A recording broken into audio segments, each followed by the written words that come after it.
você conversar com o menino lá. Bom, é como eu costumo dizer que esse poema é um poema de Chico Pedrosa, né? Pedrosa é um poeta lá de Guarabira, no estado da Paraíba. Que eu não gosto de cometer injustiça, que eu vi o cara chegar e dizer que recitar um poema sem dizer de quem é. Né? Então, Chico Pedrosa, esse poeta lá de Guarabira, para fazer crítica à ditadura militar, e naquela época não tinha como fazer, então ele se inspirou através desse poema Nosso Santo Protetor para poder criticar a ditadura militar, porque senão fosse diretamente, você sabia que ia para a borracha. Aproveitando a oportunidade de dizer que aquela ditadura militar para nós foi um azar. Mas vou começar o poema. Ele disse: um cientista escreveu nas páginas do matutino sobre uma sala que existe no céu do bom Deus divino, que é onde trabalha os santos, que protege com seus mantos as nações aqui na terra, e são por São Pedro escalados para livrar seus afilhados das influências da guerra. São quase 200 santos que na atualidade passam 10 horas por dia, cheios de boa vontade, plantados de sentinela, de olhos fixos na tela, mexendo em fios de chaves, botões interromptores, de aparelho transmissores de sons agudos e graves.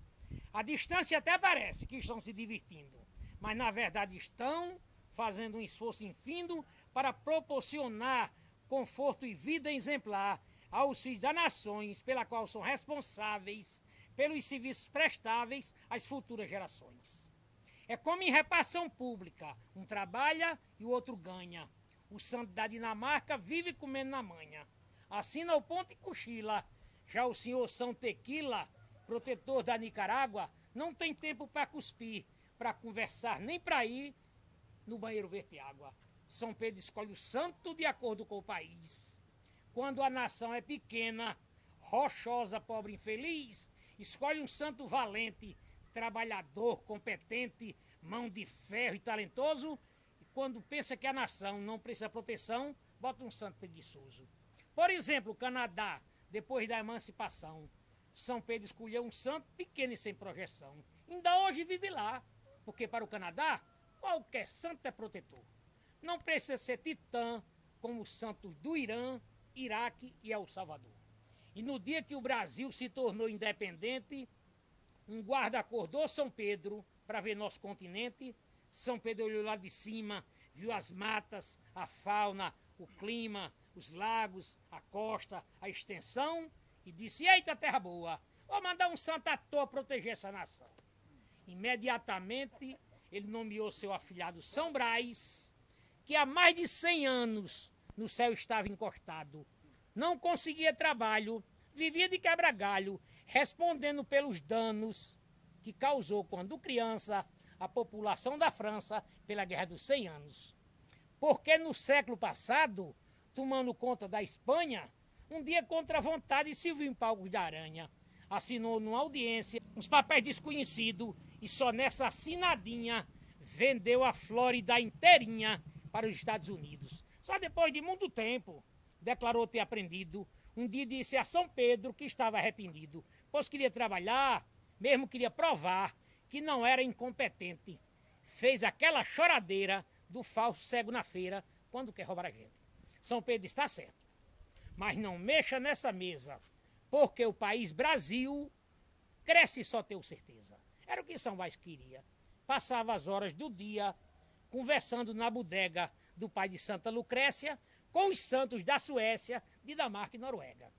Até que em 64, quando menos se esperava, chegou um funcionário correndo onde ele estava, dizendo: corra, São Brás, que mais de 1 hora faz que a tua mesa balança. Pelo que eu pude apurar, estão querendo bagunçar o chão da Boa Esperança. Mas na verdade não era nada de especial. Foi só um curto-circuito que deu na chave geral. E então, pelo compromisso, que para mostrar serviço que ainda não tinha mostrado, São Brás apertou no botão e apareceu num telão escrito: golpe de Estado. Nisso gritou São Pierre, o velho protetor da França, de São Brás, por Nossa Senhora, você parece criança, preste atenção ao trabalho, corrija o serviço falho enquanto tem energia. Se está com sono, desperte, corra ligeiro e aperte o botão da democracia. São Brás, em vez de apertar o botão da democracia, confuso, enfiou o dedo no botão da caristia, ligou da repressão, aumentou a confusão e a sala ficou escura. Teve santo que correu. Quando o painel acendeu, estava escrito ditadura. Por último, quebrou as chaves das multinacionais, ligou as chaves que acende os arrojos salariais, quebrou o interruptor das leis do trabalhador que estava no seu nariz. Quanto mais São Brás mexia, mais bagunçava o país. E até que chegou o ponto que nada mais dava certo. Se cobria o empresário, descobria o operário. Se cobria o produtor, descobria quem comprava. E no fim a bomba estourava nas mãos do consumidor. Aí ele disse, só existe uma saída e eu vou já conversar com Deus.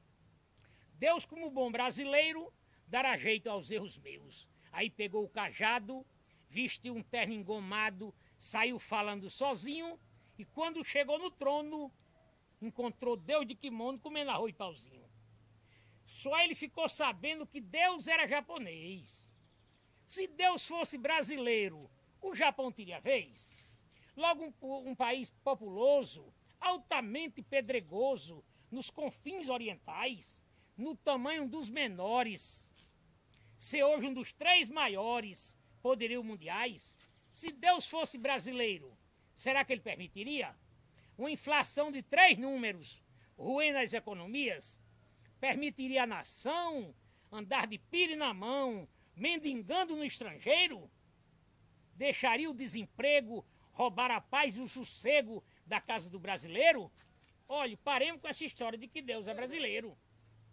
E tratemos de ficar com São Brás o timoneiro, manipulando os botões do painel de operações, já que o destino assim quis. Resta-nos apenas rezar para São Brás acertar no controle do país. É um vídeo, não? Muito obrigado, Leão.